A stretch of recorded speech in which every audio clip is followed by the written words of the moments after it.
Welcome to the USF football radio show. A little bit of a different week than we had expected as the Bulls are in Boca Raton and they'll play East Carolina in their conference opener Saturday afternoon at 2:30. Coach Jeff Scott joins us as always. Coach, we're going to talk a lot of football this hour, but before we do that, I know you want to express your thoughts for the people that have had storm damage and had a difficult week in the state of Florida this week.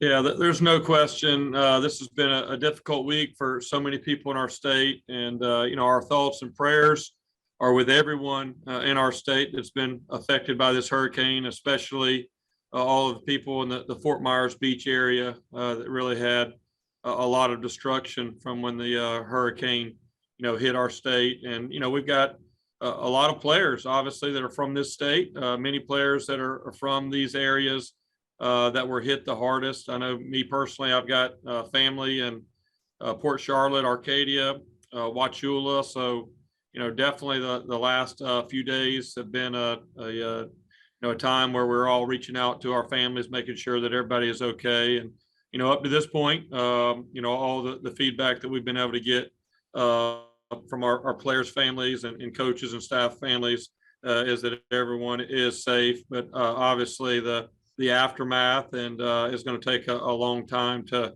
be able to get everything back. And so, even though we're getting ready to play this game, I'll be talking a lot about the game that we're playing on Saturday. I definitely want to start off and let everybody in our state know that our thoughts and prayers are definitely with them this week.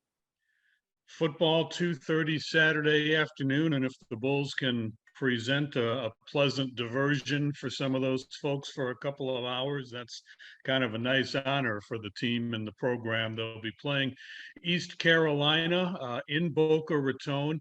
And Coach, we'll talk with Michael Kelly later in the hour also about some of the logistics of moving the team. But take us through your experience early in the week. I'm sure you're watching the storm like everybody. You don't know where it's going to go. It's probably impossible for a while to know if you should leave Tampa. And if you do, where do you go? What was that situation like? Yeah, honestly, it started, back last week, really Wednesday, a week ago, whenever I was meeting with our athletic leadership, Michael Kelly and Chris Pierce. They just made me aware that there was a potential tropical storm and hurricane that may be, affecting us this week, and just kind of talking some preliminary thoughts in case, it was going to be, coming into the Tampa area. And then obviously, after the game Saturday, really, Sunday, I was in constant communication with our university leadership and with Michael Kelly, talking about, our different options. And, really got to give, Michael and like I said, Chris Pierce, and then also Albert Boone, our assistant AD for football, director of football ops, a lot of conversations and coordination. And really at the end of the day, the number one priority was getting our players, coaches and staff to a safe spot. And obviously there was a lot of unknowns early in the week as far as exactly where Hurricane Ian was going to, hit directly for a large part of, Sunday and Monday. It looked like, Tampa was in the crosshairs for a direct hit. And so, the decision was made through a lot of, conversations and coordination between our, conference office, our university leadership, athletic department leadership. And then, I was kind of, brought into the conversations. And, really everybody decided that the safest options for our players and staff would be to relocate and evacuate down to Fort Lauderdale area.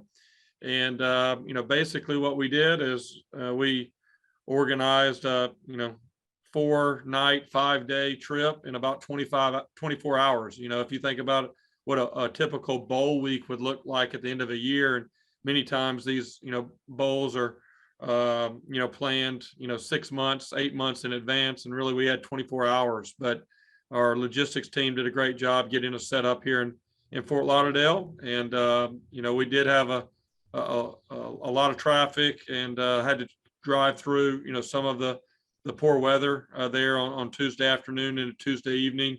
But ever since we got here to Fort Lauderdale, we've definitely, been safe, and the guys have been able to, eat and be able to train and do those things, and really try to get focused and prepared for this game Saturday. It's not only getting there, it's prepping for practice as well, finding the venues and then getting the team out there. Tell us a little bit about the practices. Where have the Bulls gone? How has the team responded? Yeah, the first priority was trying to find out, like we said, what hotel and whether they're going to have food for the week and all those things. So once we got that confirmed, really the last piece became, where are we going to practice? Early in the week, we were assuming we were going to have, heavy rain and even wind here where it may be difficult to go outside. So we were looking for an opportunity somewhere to be able to use an indoor facility. And there's two down here in this area, one with the Dolphins and one with the Miami Hurricanes. The Dolphins indoor was being used by, the Tampa Bay Bucks as they were down here doing the same thing. So we were very fortunate that the leadership at the University of Miami, their athletic department, Dan Radakovich, their athletic director, who I know well from my time at Clemson, they were able to, allow us to use their indoor. So our Wednesday practice, which is a big practice for us, we went down to Coral Gables and practice in their indoor Wednesday evening. And honestly, it was one of the best practices that we've had of the year. And I was really pleased of how our guys, responded. And then yesterday, the weather really cleared up here in the Fort Lauderdale area. So we wanted to be able to go outside. So we had connections at a local high school here in the area that had a really nice turf game field. And we were able to go over there late yesterday afternoon and get our Team Thursday practice in. And then today we'll be leaving here shortly to ride up to FAU, and we'll do our walkthrough up there and get an opportunity to walk around their game field and kind of see that in our last preparation before Saturday. Worked out well, and that the Owls are out of town, so the stadium is available. We talk sometimes about how college football can be a very small fraternity, and sometimes when things like this happen and you need a little help, you look at the University of Miami, you look at Florida Atlantic, really stepping up to help make this game happen when it could very well have been canceled outright. Yeah, that's a great point, Jim. I definitely appreciate everybody at Florida Atlantic University and also Miami, like we talked about. It's not just them opening up their venue for us. They also have to provide the personnel to be there and to work the game. And there's a lot of logistics that go into that. And so I could not be more appreciative.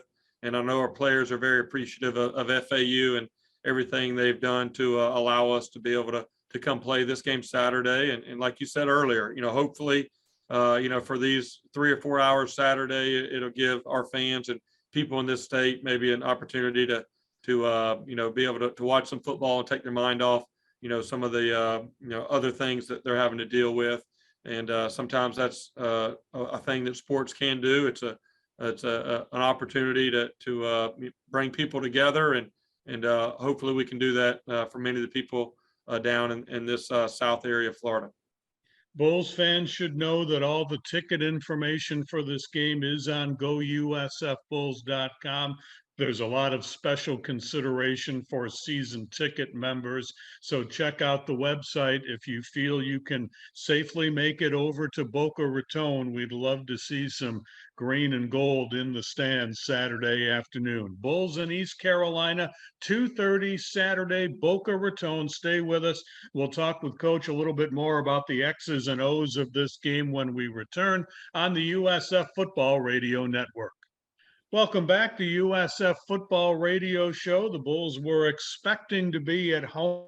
They will be in Boca Raton at Florida Atlantic Stadium instead. They'll play East Carolina 2:30 in the afternoon on Saturday. And Coach, with all the manipulations going on to make this game possible on Saturday, we mustn't forget the importance of this game. We've talked all year long about how things really ratchet up when you get to conference play. Well, here we are, conference game number one. It's a big one for the Bulls.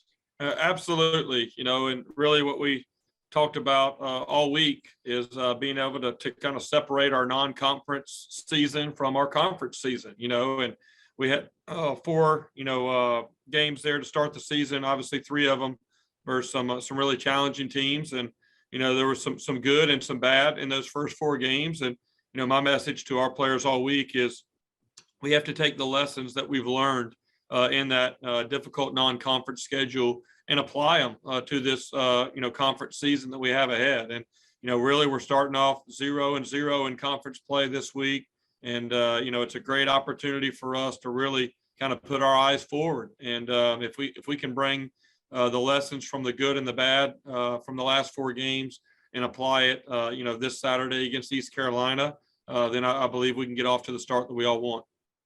Pirates are an interesting team. They had a really nice win early over Old Dominion right after the Monarchs had beaten Virginia Tech. They have a veteran team, a quarterback that kind of feels like he's been there about 15 seasons or so. So the Bulls have seen these guys a lot over the years. But looking at this Pirates team, they just look like they're kind of getting better every year. Yeah, they really are. Their coaches have done a great job as they've developed their current players and in the recruiting process. And just like you talked about, their quarterback is very talented. He's one of the best quarterbacks in our league. And he's one of these guys that just has that it factor. He finds ways to make plays, even maybe when plays break down. He has a nifty way of how he runs to be able to go get the first down, or being able to throw it at the last second on a scramble and those type of things. So we definitely have a lot of respect for him and what he can do with their offense. They're very big at the offensive line, really good size up front. I think they've got really good running backs and combination between, speed and power. And then they're really big at the tight end and receiver positions. There's some, big guys out there. So we're going to have to play, extremely well on defense. We've got to be able to execute our calls. And, really can't commit to just one, stopping the run or stopping the pass, because they do a really good job in both areas. And then, defensively, they're very aggressive. Their scheme defensively is one where they're going to add extra hats to the box to really try to stop your running game.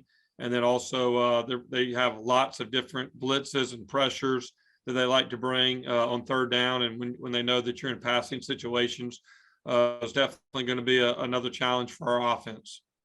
What would you like to see from the Bulls that will convince you they've kind of put that difficult game at Louisville behind them? Yeah, well, again, the message from last week was, hey, after four non-conference games, I think we played well in two games and played poorly in two games. And I want to see the best version of us as we start this conference play. And, overall, I think one thing that's going to be important, we're going to have to bring our own energy on the sidelines and on the field. We're going to have to create. It's really going to be probably a similar atmosphere to 2020, right, when we were playing games during COVID. And so I think that's going to be really important that we create our own energy by how we play, how we communicate, what we're doing on the sidelines, and all those different things. And then I just want to see us go out and play hard. I think in the two games where I felt like we played well, I felt like we were playing extremely hard. Guys had great intensity to everything they're doing. And then ultimately, we've got to be able to execute. So, the overall goal is, as we turn the page to get into the conference play, I want to see the best version of this 2022 South Florida Bulls. And I don't believe that we've done that yet. There's always a lot of noise for players to contend with during the regular season between games. This week's has been a little bit different with the storm and all the things going on. How do you counsel the players to stay focused as much as possible on football during unusual times like this? Yeah, I think the biggest thing is, whenever it's time to do football, we have our football meetings and football practice. We've really got to put 100% of our focus on that. And then obviously outside of meetings, outside of practice, the guys definitely, they're aware of what's going on with the storm and with their families and friends and all those type of things.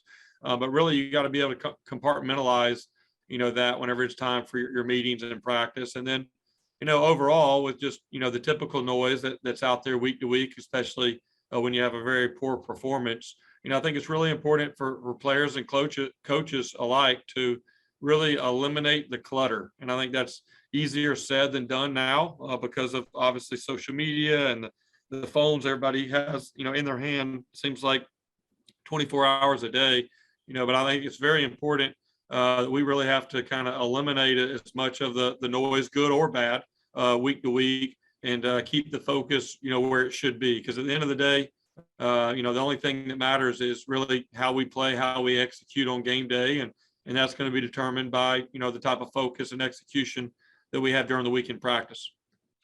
In studying Gary Bohannon's games the last couple of weeks, I think it's important for fans to understand that he hasn't been 100% the last couple of weeks. He's fighting through some injuries and everything. How would you assess his progress as he heals up a little bit? Yeah, obviously that was a very physical game in Gainesville, and he ran for over 100 yards, and he had to kind of pay the price a little bit with his body with a lot of those hits. I feel that he's in a much better position with his shoulder this week than where he was a week ago going into the Louisville game with a bruised shoulder. And, he's looked good this week in practice and feels like he's good to go. So we expect him to go out and play well for us on Saturday. Looking forward to it, Coach. It's been a difficult week, but we sure are glad to have football. Have a great day on Saturday in Boca Raton against East Carolina. Thank you, and go Bulls. Head coach Jeff Scott, stay with us. We've got a lot more to come on the USF Football Radio Show, including Vice President of Athletics Michael Kelly. He'll talk a little more about the logistics of getting this team to Boca Raton so this game could take place on Saturday afternoon. Back after this on the USF Football Radio Network. Welcome back to USF Football Radio Show. The Bulls will be playing in Boca Raton against East Carolina, conference opener, 2:30 kickoff at FAU Stadium. Vice President of Athletics Michael Kelly joins us. Michael, it's been quite a week. These decisions, though, are not made in an hour. And I know there was talk even while we were in Louisville about some of the scenarios that might play out. It's never an easy situation, but I know your number one goal and Jeff Scott's number one goal was to keep the student athletes safe, and that went into being a big part of executing this plan. Well, you're very right, Jim. And as we were together, you and I in Louisville, we did know about the storm and started thinking about possibilities then, which included checking out the possibilities of moving the game, including other facilities within the state, going up to North Carolina if we had to kind of go up to East Carolina and potentially play. Tulane University offered their facility if need be. So we had a lot of different options at play if it came into it. And then as the storm became more prevalent, more likely to certainly hit Florida and quite possibly to hit us directly in Tampa Bay, we had to create different avenues. And again, no one has the benefit of knowing exactly how it'll happen, but I thought our university, under the leadership of President Law and Jennifer Fleischman, who's the head of our emergency management division, did a great job of getting everything mobilized from a university standpoint, helping us make key decisions to keep our overall university community safe, and certainly our students. And a subsegment of the student body is certainly our student athletes. And our administration athletically had to make a big evaluation and planning as it relates to making sure each team got where they needed to be safely. And that started with certainly our in-season sports, kind of trying to keep them together, knowing they had competitions going on, and just trying to make logical decisions as to where they could be safe first and foremost, and then be able to continue as much continuity in their operations as possible when possible. But the very first priority, as you mentioned, was putting everyone in a safe place.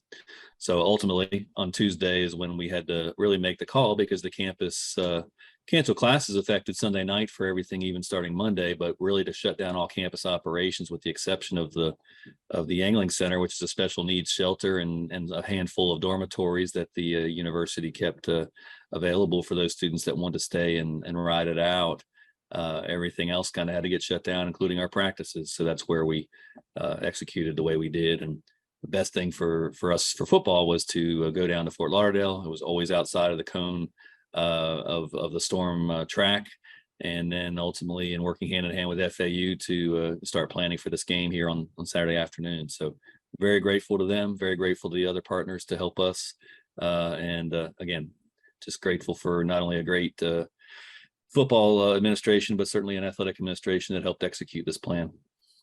Michael, Joey Johnston here. As you know, all these decisions, hindsight's always 2020. And as we sit here on Friday in Tampa, the weather's beautiful. In fact, the best weather we've had in months. And people are wondering, why aren't they playing this game in Tampa? And I know from your planning standpoint, that wasn't necessarily an option, but could you just talk through why that couldn't be an option to play in Tampa, and maybe why it's a better option with the Bucks playing for the USF to go elsewhere this weekend?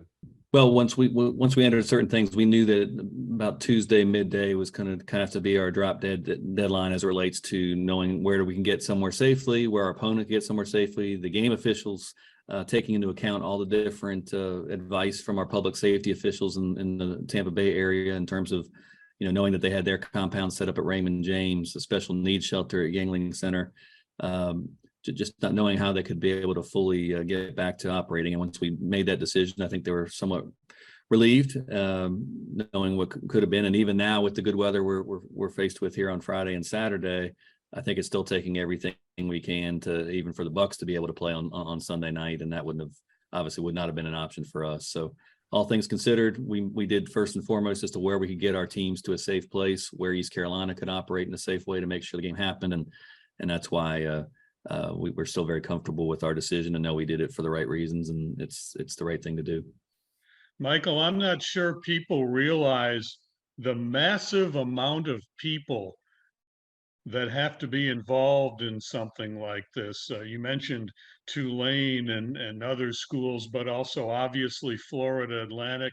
From a practice standpoint, the Miami Hurricanes were involved, the local high schools where the Bulls have gone, and conference officials too. This is, after all, the conference opener for South Florida, so it's a big, big game. It's a massive undertaking to make any kind of move like this. No, it really is, Jim. And as you started in your first question, it starts with the student athletes, but then and getting them to a safe place. How can they have continuity throughout the week and be safe? But yeah, when you're putting on a game, you're thinking your opponent, your game officials, television and radio broadcast capability.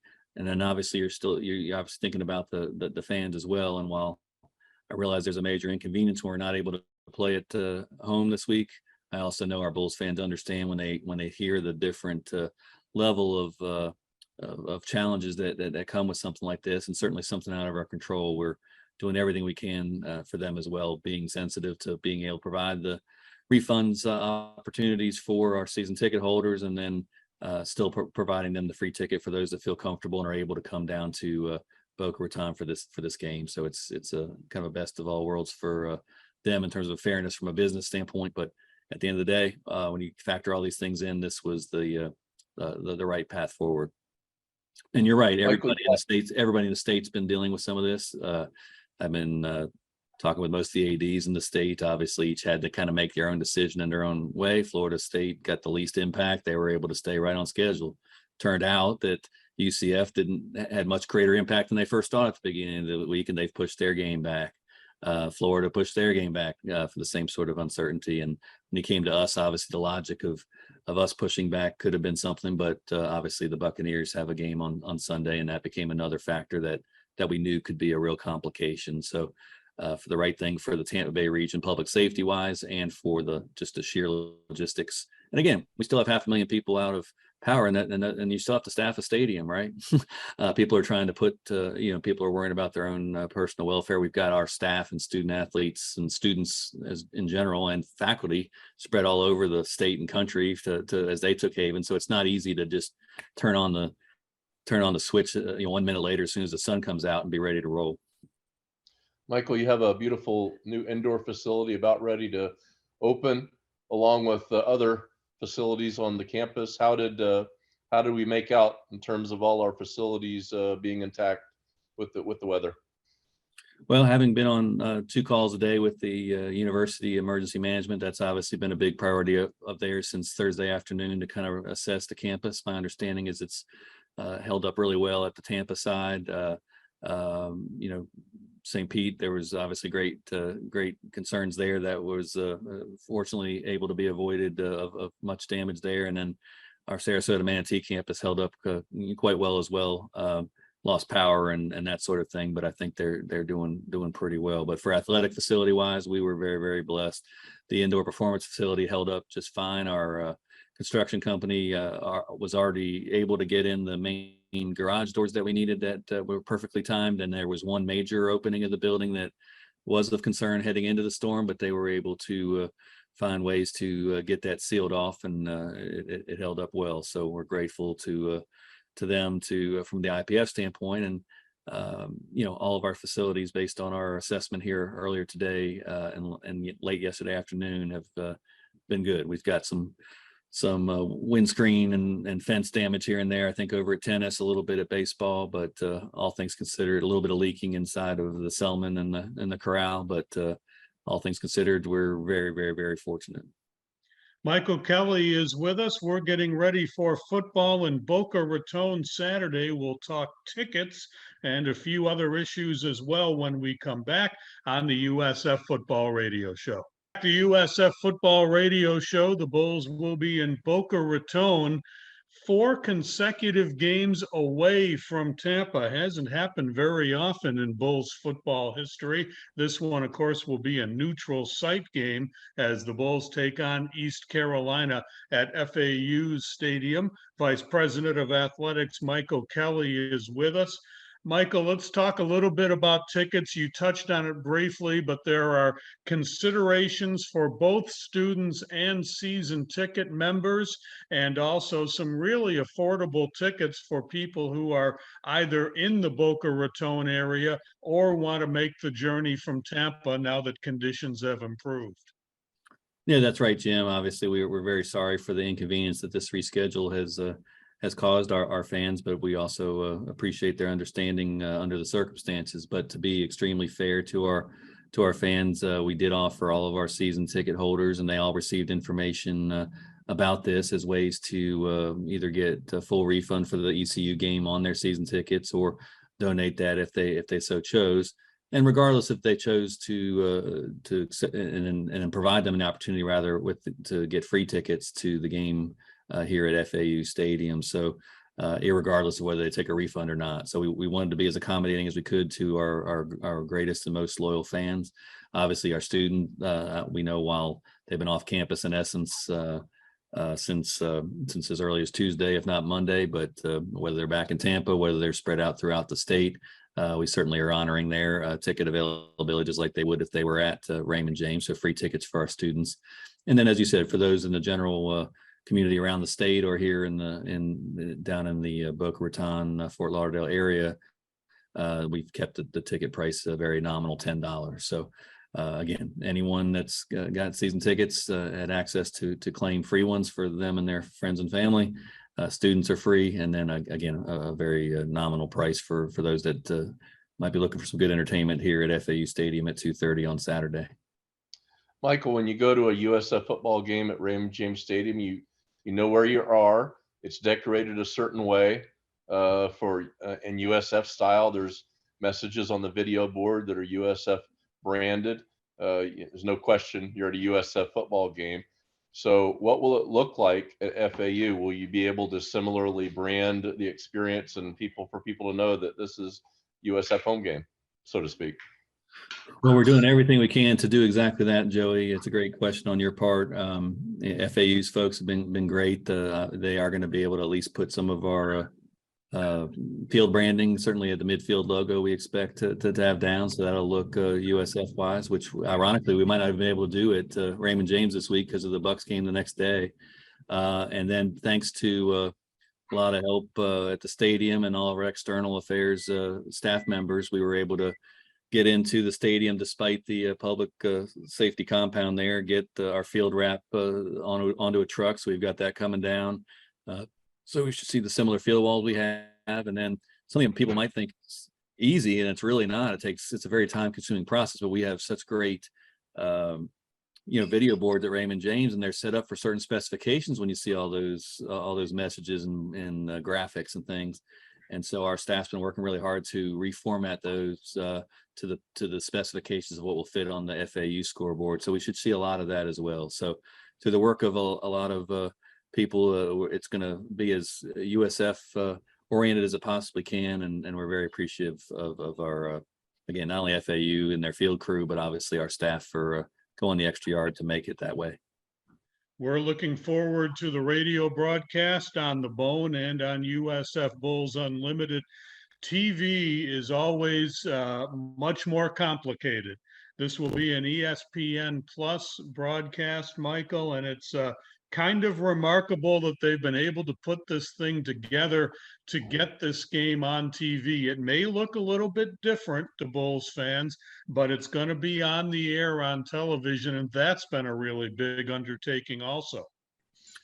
Yeah, it has. And obviously with the storm hitting the state all week long, that's been a big concern. I didn't mention earlier, and I should have, of ESPN and other broadcasters in general. They're very reluctant, and even for the NFL, they're very reluctant to move their highly expensive trucks and machinery into the state when it's under state of emergency. And so that causes delays and other reasons for decision making. But same thing with this one. It'll be an ESPN Plus broadcast.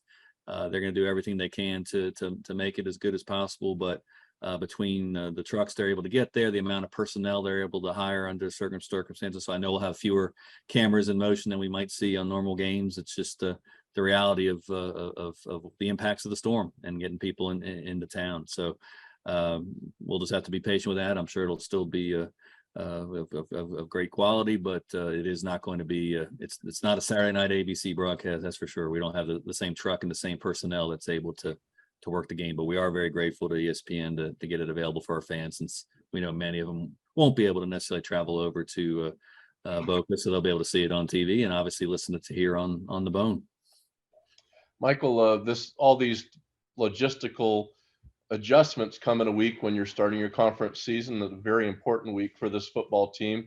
Could you just share your hopes for the team as it moves forward in this week, and also just how you think they've come out of a very, very challenging non-conference start to the season as well?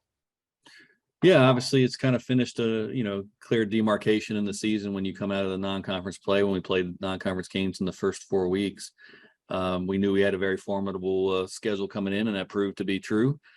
We played, as Coach Scott has said, I think we played very well in 2 of them, and not as well in the other 2. But many of them against very formidable opponents. Right now, we have the 25th highest rated strength of schedule as it relates to the way CFP looks at it, and that's I believe probably the highest we've ever had in our history, to be quite honest with you, when I look back at it recently. So that gives you pause of we wish we were in a better place, but obviously understanding that. But now we've always said, hey, the conference season is what we've got to move forward on and continue on progress. And our goal is always to win a conference championship. And it starts with the new season right now. We're 0-0.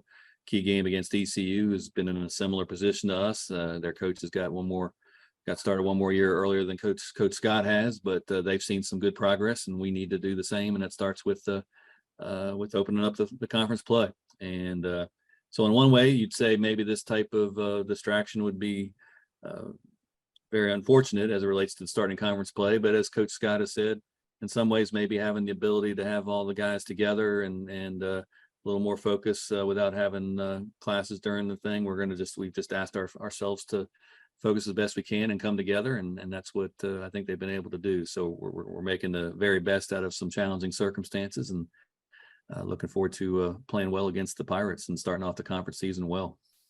Well, it's all set up and ready to go Saturday, and that's the result of a lot of work by a lot of people over the last few days. So, Michael, congratulations on pulling this thing all together. It would be very easy for us not to be playing this weekend. Instead, conference opener goes off on time. So congratulations to you and your staff, and thanks for being with us today. Well, Jim, thank you for your support, and hope you have a great call. Looking forward to it in Boca Raton, 2:30 on Saturday afternoon. Stay with us back after this on the USF Football Radio Network.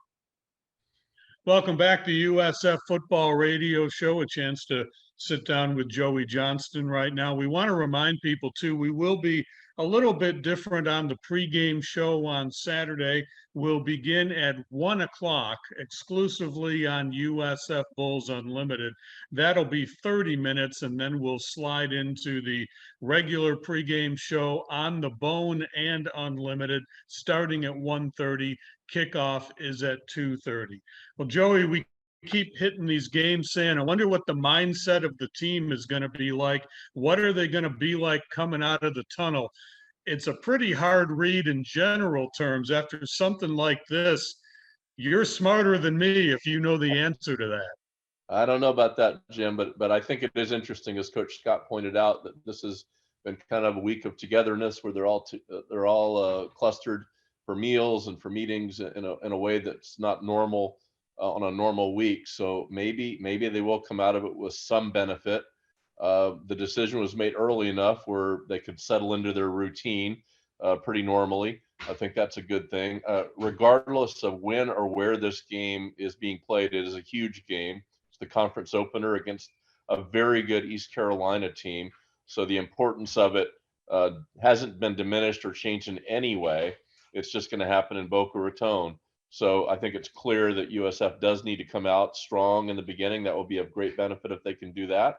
And I think if they can, then this will be a really competitive, fun game. Yeah, your point about East Carolina is a good one. This was a team that struggled for quite a while, and it was a team that the Bulls had a long winning streak against, very successful playing them not only in Tampa but in Greenville as well. Then in the last couple years, we've seen East Carolina kind of find their footing and become a really tough opponent for South Florida. It kind of all begins with their quarterback. Holton Ahlers, the local kid who has seemingly been there forever. And Jeff Scott called him earlier in the show. He called him the it factor, one of those guys that just finds a way to win. He is a tough opponent. Absolutely.